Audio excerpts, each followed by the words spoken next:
Today we bring in filmmakers of the film Year at Danger, Don Swaynos and Steve Metze. Good morning, Don. Good morning, Steve. Howdy. Hi. How are y'all? Good. Good.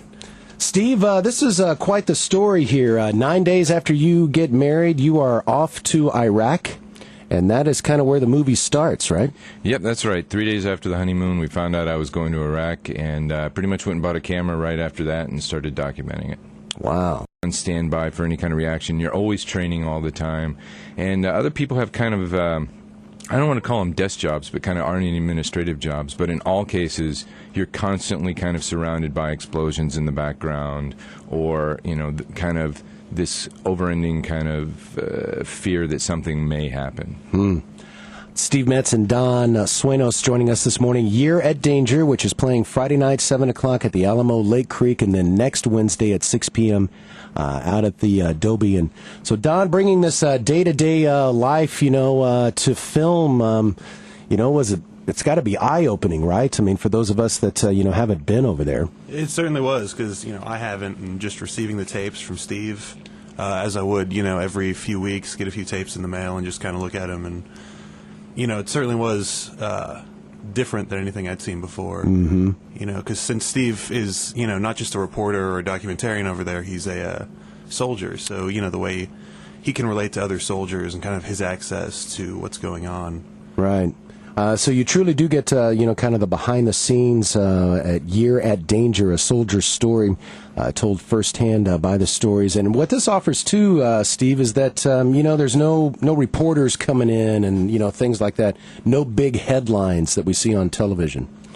Yeah, that's absolutely true. It was the goal was, here is kind of the life of a soldier from beginning to end, the kind of intimate access you wouldn't get before. I read from my journals in it as well, and there's not really a political spin on it. It's much more the experience and just a real look at what it's like, and it goes all the way back from pretty much the day we found out to the day we get back. What did your wife say after 3 days after the honeymoon? Can you put that in the movie? No, and I certainly can't say it on the radio. Okay, there you go. But Don, that's a good point. There is no political twist to this. I mean, this is the day-to-day soldier story. Right. Well, just looking at the footage, there's a story there of these soldiers who are over there, and at least the feel I got from looking at the footage is that once they get deployed, there's a job to be done, and it really doesn't matter who they voted for or what they feel about the war. And it seems that anything related to the war, people bring in their own political views as an audience. So we didn't really feel the need to do any of that to the film itself. So just wanted to tell this story of the soldiers and Steve's story and everyone else who was over there, and let it speak for itself. Does political ideas, do they ever come into play, with being a soldier? Not a whole lot. I mean, you end up talking about it on the side, but for the most part, the mentality is not, whatever my political beliefs are, don't really affect what I'm doing over here right now. The time for political beliefs is kind of before you get there and after you get back, but while you're there, you got a job, so you got to do your job. True dat. Don Swaynos and Steve Metze, our guests this morning. Year at Danger, which is playing Friday night at 7 o'clock at the Alamo Lake Creek, and Wednesday at 6 out at the Adobe, part of the amazing Austin Film Festival. And we'll continue our conversation as we cruise on this morning. It is 7:11. Being local filmmakers, were there any Texas slants or anything like that you kind of put into the movie?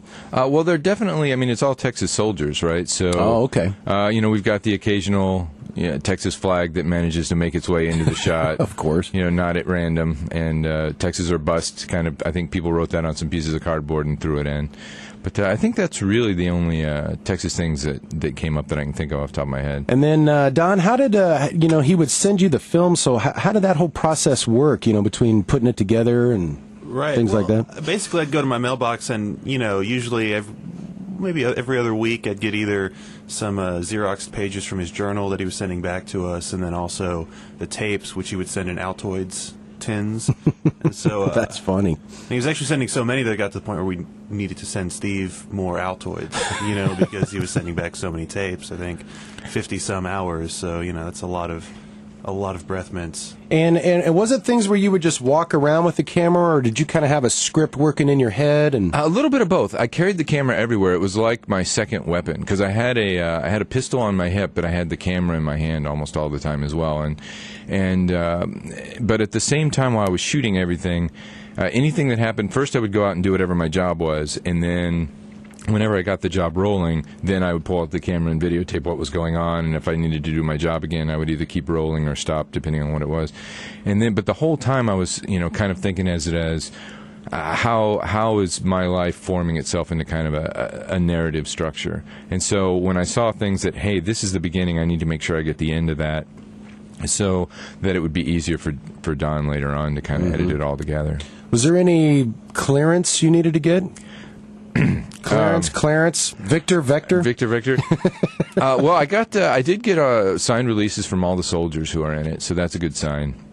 And I don't really, because I was there, I got clearance from the local public affairs officers. Yeah. And they said it was fine to shoot, and Don's edited it together, so he's the one who needs to worry about that. I wasn't told that. Year at Danger is the name of the film.